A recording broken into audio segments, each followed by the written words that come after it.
Dans cette vidéo, nous allons voir les différences entre le mode applique global et applique local lorsque l'on applique des façades de tiroirs et de portes à un meuble.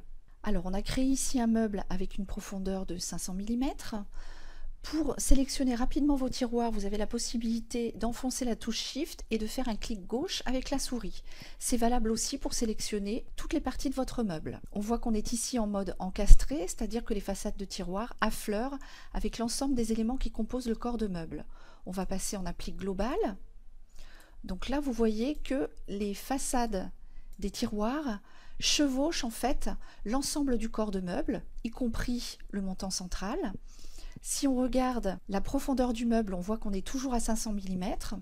Cela veut dire que les éléments qui composent le corps du meuble sont en retrait de l'épaisseur des façades des tiroirs. En règle générale, on utilise plutôt la fonction encastrée ou applique globale pour appliquer des portes et des façades de tiroirs, mais vous avez aussi la possibilité d'utiliser le mode applique local. Alors, je vais passer en filaire pour que vous voyez un petit peu mieux ce qui se passe.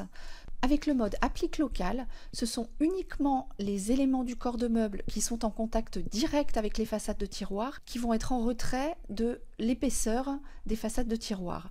Vous voyez que le montant central et le toit du meuble sont toujours alignés par rapport aux façades de tiroirs. Je vais repasser en mode solide. Vous avez aussi une autre fonction ici que vous pouvez utiliser qui est le retrait en profondeur. Si je mets par exemple 20 mm, vous voyez que là, les côtés du meuble ainsi que les tiroirs ont été reculés de 20 mm par rapport au toit et à la façade. Vous pouvez aussi utiliser ces fonctionnalités lorsque vous ajoutez des portes à un meuble. Merci d'avoir regardé cette vidéo.